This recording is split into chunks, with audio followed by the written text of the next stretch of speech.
Assalamualaikum warahmatullahi wabarakatuh.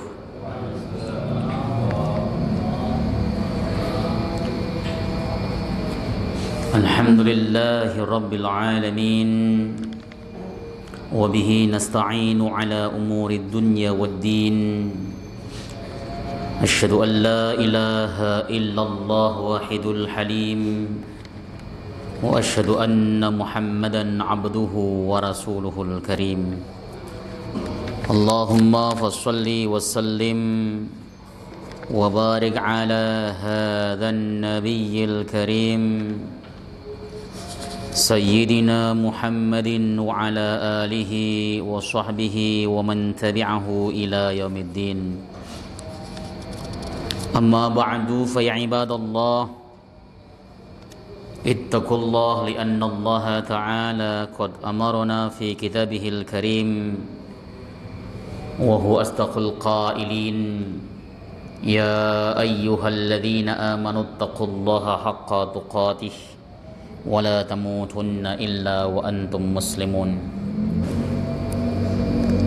فإن أحسن الحديث كتاب الله وخير الهدى هدى محمد وشر الأمور محدثاتها وكل محدثات بدعة وكل بدعة ضلالة وكل ضلالة في النار. Alhamdulillah, segala puji bagi Allah Subhanahu wa taala, Tuhan semesta alam yang telah memberikan kita nikmatul iman wal Islam wasihatil badan, sehingga pada kesempatan malam hari ini kita bisa melaksanakan ibadah sholat maghrib berjamaah disambung dengan berhalaqah sejenak. Kita perpanjang i'tikaf kita di masjid ini sembari membahas agamanya Allah Subhanahu wa taala. Mudah-mudahan Allah ridha terhadap amaliyah ini dan kita termasuk hamba Allah yang muttaqin, amin ya rabbal alamin. Salawat beserta salam mudah-mudahan terus tercurah ke haribaan beliau Nabi akhir zaman Nabiyina Muhammad sallallahu alaihi wasallam beserta seluruh keluarga beliau, sahabat, kerabat dan pengikutnya, serta kita semuanya umatnya, umat dakwah ijabah yang senantiasa istiqamah konsisten dalam menjalankan dan mengerjakan sunnah-sunnahnya hingga akhir masa nanti. Dalam kesempatan ini kita akan kembali membahas kitab Taisirul Alam Syarah Umdatil Ahkam. InsyaAllah masuk hadis nomor 95. Mudah-mudahan bahasan kita mendapat bimbingan dari Allah Subhanahu wa taala sehingga kita mengenal agama dengan baik, untuk kemudian kita aplikasikan sehingga ibadah kita itu tidak qil wa qal, katanya kan. Ibadah orang zaman akhir itu rata-rata qil wa qal, katanya, kata WhatsApp, kata Facebook, seperti itu. Tapi memang betul-betul kita mempelajari dari sumber masadir Islam, yaitu Al-Quran dan Sunnah Nabi Sallallahu Alaihi Wasallam. Kita mulai saja. Bismillahirrahmanirrahim. Qala al-muallif rahimahullahu ta'ala wa nafa'na bihi wa bi'ulumihi fid dharain. Rabbana shrah lana sudurana wa yassir lana umurana wahlul 'uqdatam min alsinatina yafqahu aqwalana. Bismillahirrahmanirrahim. Al-haditsul khamisu wat tis'un, hadis yang nomor 95, an Abi Qatadah al-Ansari radhiyallahu ta'ala anhu, dari Abu Qatadah al-Ansari, semoga Allah Subhanahu wa ta'ala ridha kepada beliau. Qala, beliau berkata, kana Rasulullah sallallahu alaihi wasallam yaqra'u fi raq'ataini al-ulayain min salati adh-dhuhri bi Fatihatil kitab wa suratain.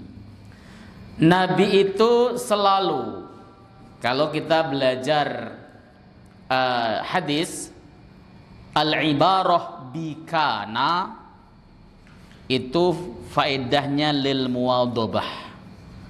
Ibarat atau penggunaan kata kana di dalam hadis itu memiliki faedah muwadhabah, selalu. Jadi di sini dikatakan Nabi itu selalu yaqra'u fir rak'atainil ulayaini min salatidz zuhri. Beliau membaca di dalam 2 rakaat yang pertama dari salat zuhur bi Fatihatil Kitab dengan Al-Fatihah wa surataini dan 2 surat. 2 surat itu rakaat pertama 1 surat, rakaat kedua 1 surat. Yudawwilu fil ula, beliau memperpanjang pada bacaan yang pertama, wa yuqassiru fis tsaniyati, dan beliau memperpendek yang kedua. Bacaan yang pertama lebih panjang dibanding dengan bacaan yang kedua. Sebagian ulama ada yang mengemukakan tujuannya ya nunggu jamaah. Kenapa sih imam itu ketika sholat rakaat yang pertama lebih panjang daripada rakaat kedua? Salah satu hikmah yang disebutkan para ulama adalah dalam rangka nunggu jamaah. Siapa tahu di bawah masih banyak orang yang lagi wudu, siapa tahu masih ada yang lagi pipis dan sebagainya. Maka imam dianjurkan, bukan wajib, dianjurkan untuk membaca di rakaat pertama lebih panjang dari rakaat yang kedua. Begitu. Ya, misalnya, dan kemudian sering saya ditanya, Ustadz, kalau kita mengikuti sunnah Nabi yang lain, yaitu beliau sering membaca, sering, bukan selalu, sering membaca ala tartibil mushaf, berdasarkan urutan mushaf, seperti habis an-naba, an-nazi'at, habis ad-duha, al-insyirah. Nah, kalau saya mulainya dari al-qadar, surat berikutnya kan surat al-bayyinah. Iya toh? Selesai Al-Qadar Al-Bayyinah, bener ya? Atau saya mulai dari At-Tin, surat berikutnya Al-Alaq, lebih panjang dibanding dengan surat yang pertama. Bagaimana?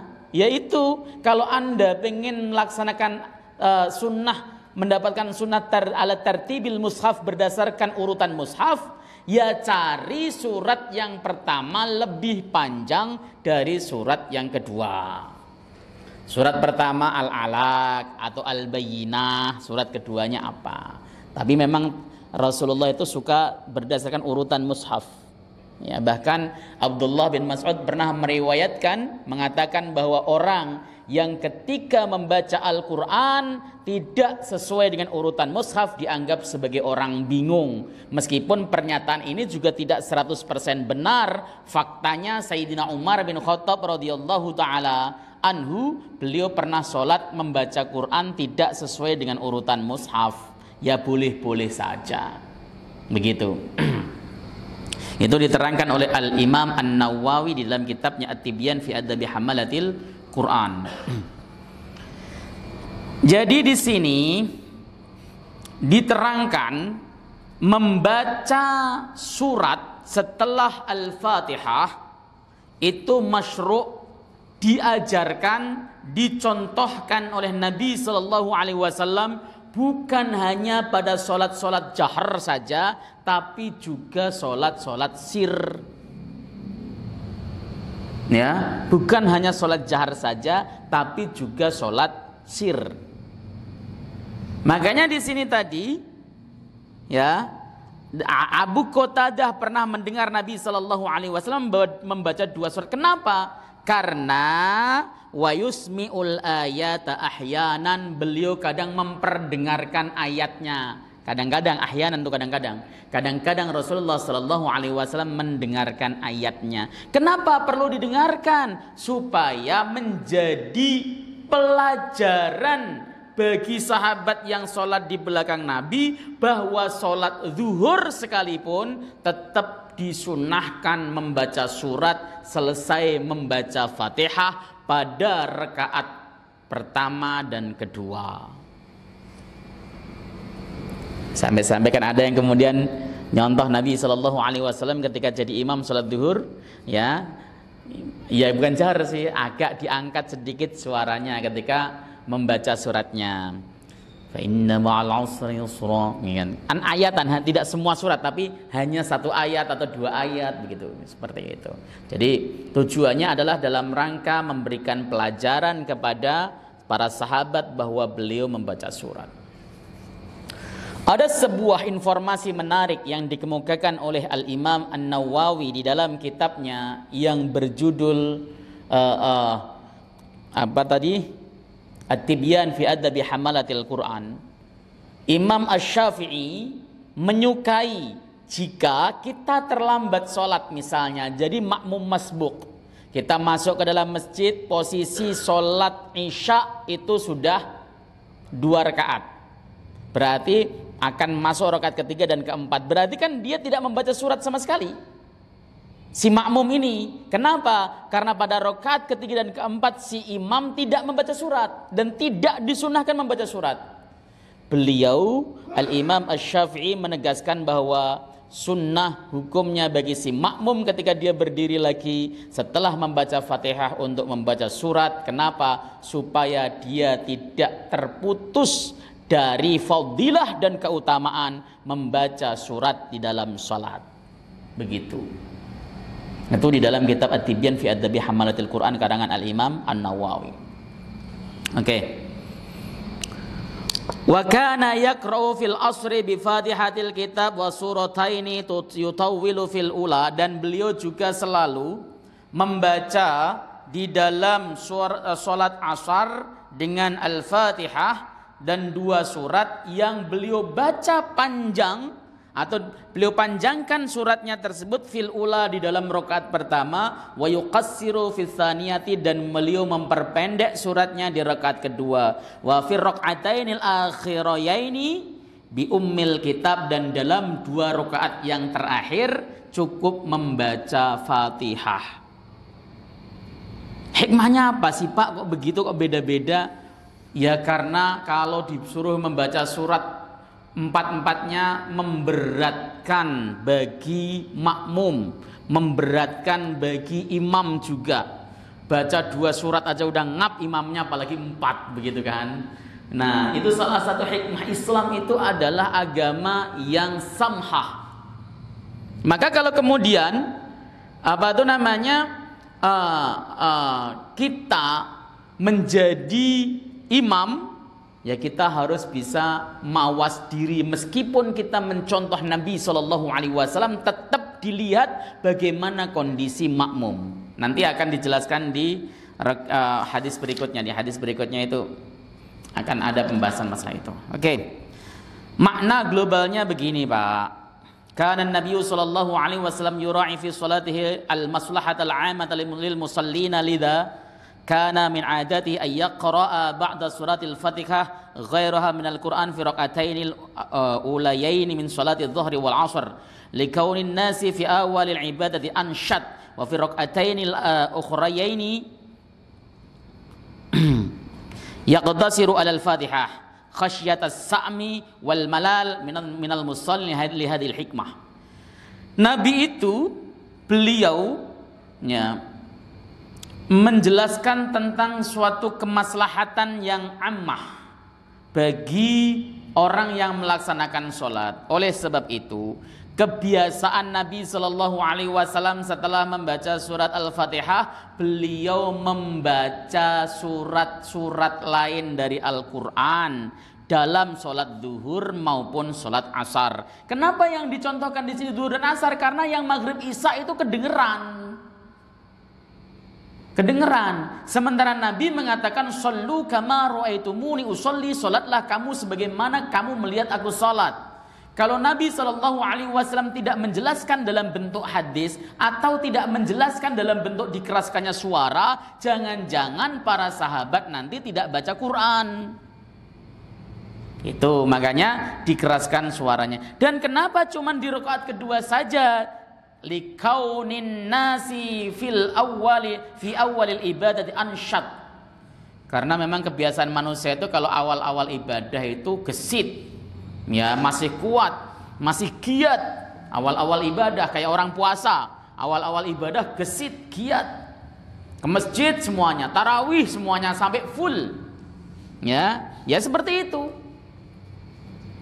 Orang umroh juga sama. Awal-awal datang ke sono, wah ke masjid terus, ke masjid terus. Atau umroh pertama. Coba antum kalau nggak percaya umroh lah, ya 3 kali aja, nggak usah banyak-banyak. Ya umroh pertama semangatnya luar biasa, nggak kendor, bahkan zuhur, asar, maghrib di masjid, makan di restoran diabaikan. Ya. Sampai kamu kemudian kadang-kadang pulang isya, subuh, sebelum subuh jam 2 udah sampai masjid iktikaf, sholat mulu dan sebagainya. Umroh pertama, umroh kedua udah mulai males, kendor. Umroh ketiga malas lagi, seperti itu.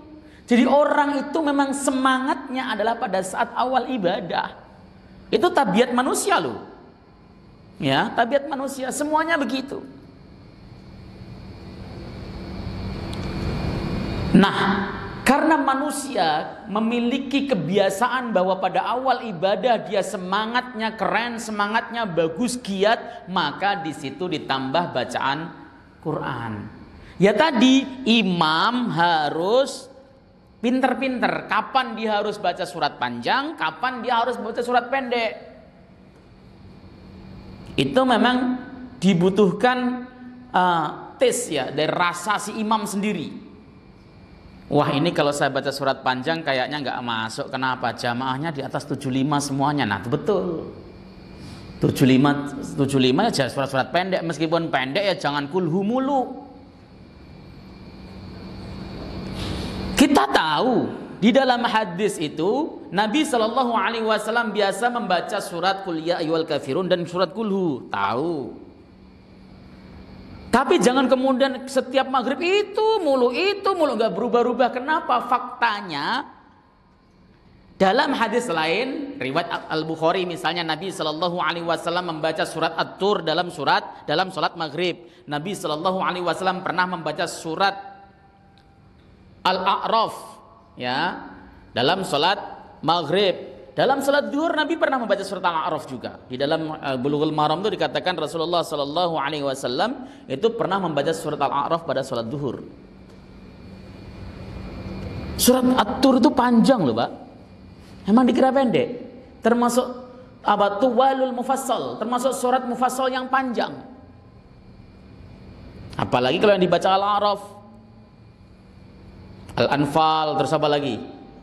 Ya, Al-Baqarah misalnya. Ya, Nabi Shallallahu Alaihi Wasallam itu maghrib meskipun baca surat panjang, tapi seringnya baca surat pendek. Betul, Qisarul Mufassal, surat-surat pendek dari surat Al-Mufassal, mulai dari Ad-Duha sampai An-Nas itu sering. Kenapa ya? Kondisi keimanan para sahabat atau Rasulullah Shallallahu Alaihi Wasallam itu pintar membaca situasi. Nah ini kan dipraktekkan di Mekah Madinah. Kalau pada musim dingin tidak ada imam yang baca surat panjang kalau sholat subuh. Kenapa? Yang di luar ya tremor kakinya.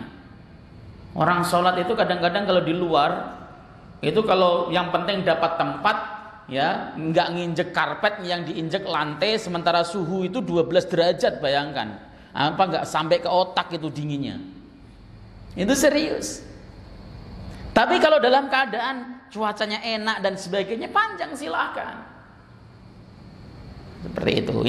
Ini adalah diperlukan bagaimana kecerdasan seorang imam. Makanya imam itu kriterianya di samping diaqra'uhum fi kitabillah. Orang yang bagus bacaan Qur'annya, orang yang banyak hafalannya, kriteria yang paling utama menurut Al-Imam An-Nawawi adalah afqahuhum fi kitabillah, orang yang paling faqih, orang yang paling faham terhadap agama. Kenapa? Ya karena dia akan menjadi pemimpin di dalam ibadah, sopir. Maka sampai dikatakan oleh Al-Imam An-Nawawi, jika ada seorang yang bacaannya bagus, aqra, hafalannya banyak, cuman kelemahannya dia tidak afqah, dia nggak faqih, pengetahuan agamanya nggak dalam, hanya ya sebisanya saja. Sementara ada orang lain ini tidak terlalu banyak hafalannya tapi afqah. Yang didahulukan yang afqah. Kenapa? Karena dia hendak jadi imam, pemimpin sholat. Karena risikonya berat, Pak. Kalau kemudian ada orang imam itu aqra tapi tidak afqah. Itu kejadian kok di masyarakat. Pernah ada seorang imam itu, ya dia masih muda ya, belum nikah, tapi dia sudah, saya tanya sudah pernah menyetorkan hafalan 30 juz, begitu kan. Dia jadi imam di sholat Isya. Dia asalnya murojaah, begitu murojaah ya sudah qomat, handphone tersebut masih nyala dikantongin. Pada saat dia dalam sholat tersebut sudah membaca dengan hafalannya, tiba-tiba blank, gluk. Wah, bingung dia. Dia keluarkan handphonenya. Dia ngelihat handphone, di belakang ada jamaah yang lihat pekerjaan si imam. Asumsi jamaah si imam lagi main WhatsApp. Ya, jamaah langsung teriak, loh, imamnya kok begitu? Nggak sah dong. Ini jamaah jahil juga, karena sholat ngobrol. Sekalipun seandainya imamnya nggak sah, ya tinggal istikhlaf, diganti. Bukan malah negur, hei jamaah sekalian, batal sholatnya semua nih, bubar. Imamnya nggak sah, imamnya ikut bubar juga. Lah ini kejadian. Kenapa ya? Karena memang tadi tidak afqah. Harus afqah. Ini penting sekali. Makanya ketika kita melihat jamaah, kenapa kok jamaah yang di pesantren-pesantren itu sholatnya panjang-panjang nggak apa-apa ya? Karena memang mereka makmum mahsurin itu makmum tetap, dan mereka sudah tahu kebiasaannya. Oh, masjid ini kalau mau melaksanakan sholat 3 lembar dibaca setiap 1 rakaat. Makmumnya udah siap. Kenapa? Udah tahu setiap hari. Mungkin sudah konsumsi kopi ya, atau sudah minum suplemen dan sebagainya supaya kuat. Tapi kalau masjid-masjid yang ghairu mahsurin, masjid yang pinggir jalan, pinggir pasar, di terminal dan sebagainya, tidak boleh. Kenapa? Banyak yang nggak tahu. Dia mau ngejar kereta, ya, waktunya sudah mepet, dia ikut sholat. Sholat paling hitungan dia kan 5 menit lah, kereta masih datang 10 menit. Imamnya panjang banget, apa nggak dia was-was? Mau dibubarin, sholat fardu gak boleh dibubarin. Mau dia cepetin sendiri mufarokoh, gak enak sama jamaah, ditunggu keretanya lewat. Makanya di tempat-tempat yang rame begitu, yang jamaahnya tidak mahsurin, imam harus tahu diri, ngerti situasi pendek. Kalau sholat subuh silahkan, karena sholat subuh rata-rata mahsurin. Jamaah subuh itu jamaah jempolan. Orang sudah mau sholat subuh itu orang yang luar biasa. Mas sampai ke masjid sikat pakai surat yang panjang. Tapi harus kemudian di step by step. Asalnya biasanya surat Inna a'tainakal kautsar sama kulhu, tiba-tiba dia surat Al-Munafikun sama Al-Jum'ah. Aduh, kaget dia nanti, Pak. Ya harus tahu. Nah, itu hikmahnya. Hikmah yang di rakaat yang kedua, kenapa Rasulullah Muhammad SAW itu tidak membaca surat setelah Al-Fatihah? Alasannya karena takut bosen, takut jenuh. Ya, coba Bapak kalau sholatnya serius, sholat serius. Orang sholat serius itu konsentrasi, khusyuk, menyatukan antara pikiran, hati, dan ucapan. Capek, Pak. Ucapan yang dikeluarkan itu dari wujud bacaan Al-Quran, doa, zikir, dan sebagainya itu dipahami dengan pikirannya dan hatinya. Ketika baca misalnya Fatihah, Bismillahirrahmanirrahim, itu sambil menghayati hatinya, nggak sekedar mendengarkan merdunya suara, itu bukan. Makanya oleh sebab itulah Imam Ghazali itu di dalam kitab Asnaful Maghrurin menegaskan bahwa tujuan daripada mendengar dan membaca Al-Quran itu kepada maknanya. Orang yang orientasinya ketika mendengarkan Al-Quran adalah ke arah makna, maka dia tidak terkesima dengan suara bagus atau tidak. Toh yang dibaca juga sama-sama Al-Fatihah. Selagi bacaannya benar, selagi bacaannya lurus sesuai dengan kaidah tajwid, maknanya tersampaikan. Sama tergetarnya hatinya dia, antara yang suaranya merdu sama suaranya cempreng sama. Toh yang didengar kalamullah yang maknanya sama. Ini maka kalau betul-betul konsentrasi satu rakaat, lebih-lebih imamnya baca surat panjang, Al-Bayyinah lah misalnya, nggak usah panjang-panjang yang lain sampai kepada apa tuh namanya mufassal yang panjang misalnya, pakai Al-Bayyinah. Nggak usah kita baca misalnya Al-Haqqah ataupun baca Al-Hasr atau baca Al-Waqi'ah, panjangan itu. Misalnya Al-Bayyinah. Antum dengar imam baca surat Al-Bayyinah dan ikut konsentrasi menghayati maknanya, itu berat, Pak. Berat. Kenapa kok bagi orang awam ringan? Ya karena nggak menghayati maknanya. Tiba-tiba tahu-tahu udah mau salam aja orang awam. Ya karena saking ngeblanknya. Ya. Maka dikatakan wa innaha lakabiratun illa 'alal khashi'in. Salat itu berat. Berat. Oke. Jadi salah satu hikmah kenapa di rakaat kedua itu Nabi SAW tidak membaca surat setelah Al-Fatihah adalah takut jamaahnya menjadi bosan. Wa aidan, dan hikmah lagi, liyudrikal mutakhallifun kullas salah ka ayyutil rak'ah al-ula ala tsaniyah fi kaifiyatil qira'ah wa kamiyatiha. Tujuannya adalah supaya orang-orang yang telat itu bisa menemukan semua sholat, mendapati sholatnya orang-orang yang telat. Jadi jangan kemudian kalau ada orang sholatnya telat itu dianggap wah dia imannya kurang. Loh, orang itu kebutuhannya beda-beda kok. Siapa tahu dia baru pulang kerja, selesai mandi, lapar, makan dulu. Selesai makan, tiba-tiba qomat, dia jalan ke masjid. Ya, seperti itu. Jadi tujuan diperpanjangkan bacaannya adalah supaya orang-orang yang dia itu telat jalannya atau jalannya terlalu pelan atau ada urusan dan sebagainya, dia mendapati semua sholatnya bersama dengan imam. Ya seperti seseorang memperpanjang rakaat pertama, iya. Di rakaat pertama itu panjangin. Ya, bukan supaya apa? Supaya nanti tadi yang banyak orang yang ternyata jalannya kurang cepat sampai sini bisa melaksanakan sholat jamaah. Betul. Kita dari rumah, Pak, pengen melaksanakan sholat jamaah, tapi tiba-tiba kebelet pipis.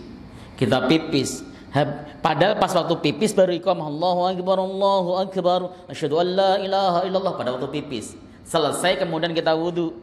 Pada saat wudu dia baca Fatihah. Baca Fatihahnya lumayan ngebut. Bismillahirrahmanirrahim. Alhamdulillahirabbil alamin. Arrahmanirrahim. Setelah kita wudu, mau selesai wudu, Fatihah selesai. Bayangan kita kekejar dong jamaah. Tiba-tiba rakaat pertama dia baca Inna a'dainakal kautsar. Waduh, apa kita terbirit-birit kan? Mau terbirit-birit tidak boleh, kata Nabi. Alaikum bis sakinah wal waqar. Kita disuruh mendatangi masjid dengan tenang. Akibatnya sampai masjid telat satu rakaat. Kan kasihan.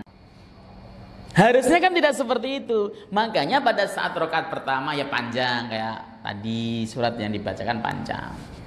Rakaat pertama. Bahkan ada juga teman saya itu kalau baca rakaat pertama juz 9. Ya, Al-Qiyamah yang dibaca misalnya. La uqsimu biyaumil qiyamah wa la uqsimu bin nafsil lawwamah. Kiamat bacanya begitu, Pak. Rakaat pertama. Begitu rakaat kedua, qul huwallahu ahad. Nah, gitu. Bagus itu. Kenapa? Pegelnya yang pertama udah terobati di yang kedua. Nah. Tapi kalau panjang semuanya dua-duanya ya kadang-kadang jamaah itu dehem, Pak. Kalau dehem begitu batal, tujuannya dehemin imam itu tidak boleh. Seperti itu. Ya, jadi ini hadis ini sebenarnya memberikan masukan, memberikan pengajaran dan pembelajaran bagi imam maupun calon imam. Gitu.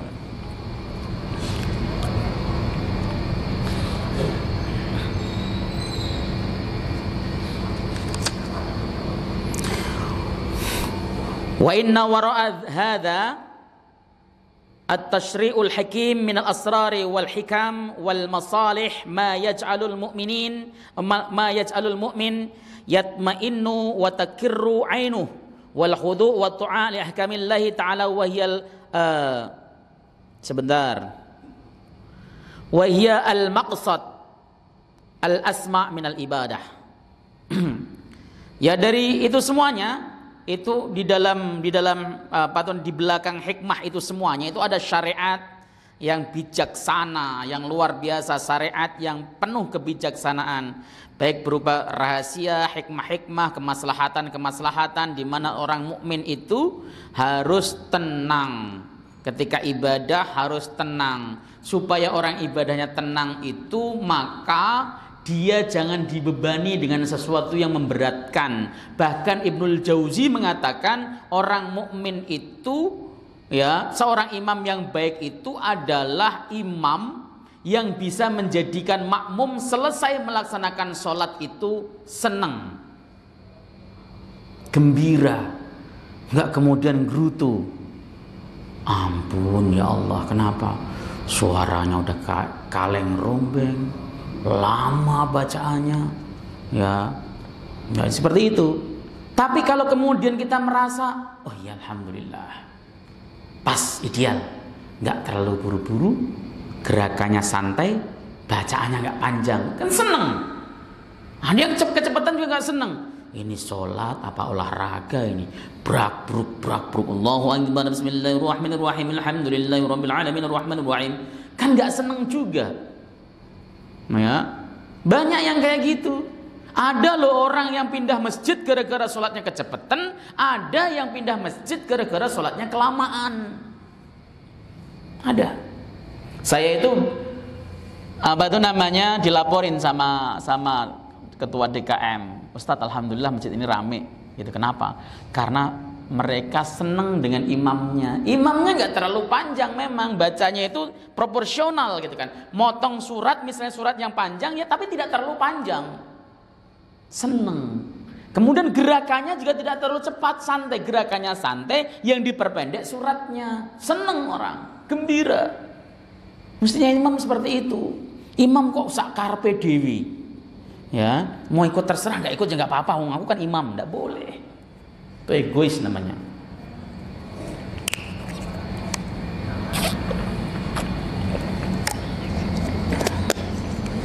Wa kana sallallahu alaihi wasallam yaf'alu dzalika aidan fi sholati subhi fayutilu qira'atal ula ala saniyah. Dan Nabi sallallahu alaihi wasallam melakukan itu juga di salat subuh.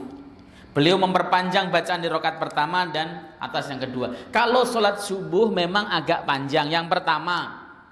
Ya, karena salat bilangnya cuma 2 rakaat. Yang kedua, dia harus habis bangun dari tidur. Jadi fisiknya masih fresh. Maka bacaannya panjang.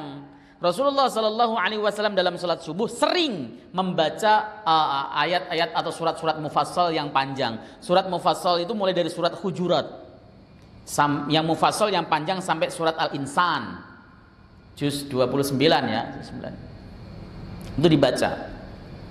Ya, Nabi ketika salat subuh. Jangan kalau subuh malah justru inna a'tayna terus.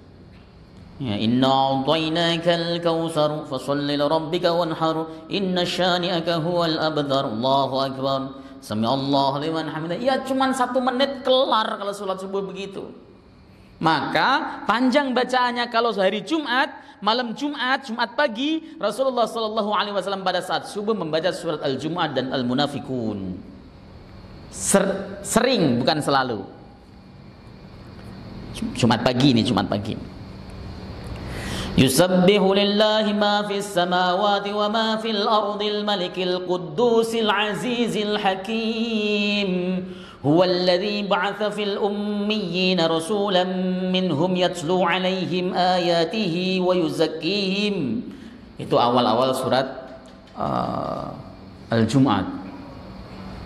Kemudian surat-surat Al-Munafiqun. Idza ja'akal munafiquna qalu nashhadu innaka la rasulullah wallahu ya'lamu innaka la rasuluh wallahu yashhadu innal munafiqina lakadzibun. Jadi ketika kemudian sholat subuh dan imam biasa baca begitu di masjidnya, maka makmum siap, oh ini subuh, berarti subuh ini Jumat. Udah biasa. Besok tingkatkan lagi Al-Hasr yang suratnya agak panjangan, Al-Mujadalah, silakan. Begitu.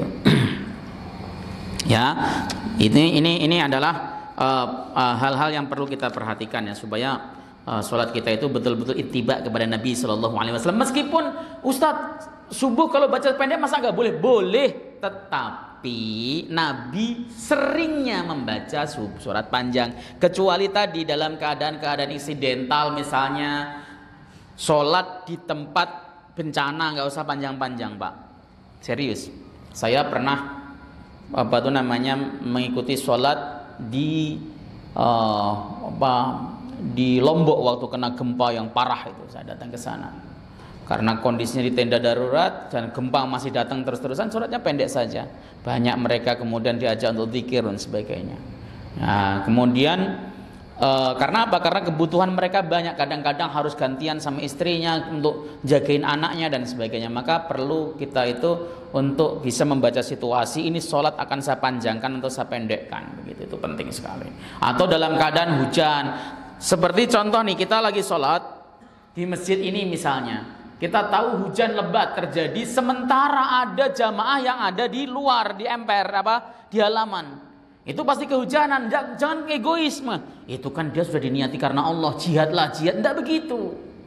Anda sih enak di mihrab, mereka itu apalagi panas, Jumat panas luar biasa, dia nggak pakai topi, nggak pakai peci, ya hanya gelar sajadah, apalagi koran. Nggak usah kemudian kita panjang-panjang. Kita tahu jamaah itu pasti nggak khusyuk. Kenapa? Matahari di atas kepala, cenglang. Imam kok lama amat nggak khusyuk. Ya. Gitu. Ada anak nangis, ikuti kecerdasan Nabi SAW. Ada anak nangis, Nabi berpikir, ini kalau saya panjangkan ibunya nggak khusyuk, nggak konsentrasi, nggak tenang. Pendek suratnya, ya. Kenapa? Kan serba salah, mau dibatalin tidak boleh, dibiarin anaknya kasihan. Ini gimana? Yang harus tahu si imam. Pendek suratnya, tidak usah kemudian baca terlalu panjang. Wa kanat qira'atuhu fi adh-dhuhri wal 'ashri sirran illa annahu qad yajharu bi ba'dil ayati ahyanan. Pembacaan Nabi sallallahu alaihi wasallam dalam salat zuhur dan salat asar itu sir, pelan-pelan, kecuali terkadang beliau menjaharkan si sebagian ayat. Liya'lamu annahu yaqra'u wa yaqtadu bih. Supaya jamaah tahu sesungguhnya Nabi itu membaca surat dan diikuti oleh para sahabat atau mereka mengikutinya. Pelajaran apa yang bisa diambil dari hadis ini? Yang pertama, masru'iyatul qira'ah ba'dal fatihati fi raka'ataini al-ulayaini min sholatidz zuhri wal 'ashr. Disyariatkannya membaca Al-Qur'an setelah membaca Fatihah di 2 rakaat yang pertama dalam salat zuhur maupun asar. Yang kedua, istihbabul iqtisari 'alal fatihati fi raka'ataini al-ukhrayaini minhuma. Sunnah untuk hanya membaca Fatihah saja di 2 rakaat terakhir dari keduanya. Yang ketiga, tatwilur rakaatil ula 'ala tsaniyah min sholatidz zuhri wal 'ashr. Memperpanjang rakaat pertama ya atas yang kedua dari salat zuhur dan asar. Yang keempat, istihbabul israr bihataini sholataini. Disunahkan untuk membaca sir dalam 2 salat ini, zuhur dan asar maksudnya. Yang kelima, jawazul jahri bi ba'dil ayati wa khasatan liqasdit ta'lim. boleh untuk mengeraskan di sebagian ayat-ayatnya, dengan terlebih lagi khususiahnya tujuannya untuk mengajar jamaah. Karena sebenarnya Pak, kalau kita lihat para sahabat, para tabi'in mengajar murid-muridnya itu tidak banyak berteori mereka. Sholat ya langsung praktekkan saja. Bahkan kalau kita lihat Rasulullah Shallallahu Alaihi Wasallam mengajar pada sahabatnya, itu malah dalam sholat beliau mempraktekkan dalam sholat langsung. Makanya beliau mengatakan shollu kama ra'aitumuni usolli. Kenapa? Supaya beliau bisa mengajarkan langsung prakteknya. Bahkan ada riwayat Rasulullah Shallallahu Alaihi Wasallam ketika sholat naik mimbar, di atas mimbar, lalu turun lagi, tujuannya supaya dilihat oleh jamaah atau sahabatnya. Itu seperti itu. Kalau kita kan enggak, belajar sholat aja teori, muluk praktek enggak. Giliran disuruh praktek enggak pada datang. Coba kalau kemudian kita umumkan, Bapak besok kita ngaji Taisir Alamnya enggak usah teori, praktek satu-satu, itu pada enggak datang. Ya, udah uzur, saya ada kondangan, saya ada ini, saya ada itu. Yang datang cuma 2 orang. Ya. Tapi memang perlu Pak. Saya itu sering mengadakan daurah, ini terus terang. Daurah sholat. Ada 5 kali perusahaan dan masjid minta saya untuk ngisi daurah sholat. Ya ada yang di kantornya, ada yang di Bogor, di Puncak, ada yang di Anyer, di mana sajalah. Faktanya dari semua orang yang ngikut itu banyak yang salah bacaannya.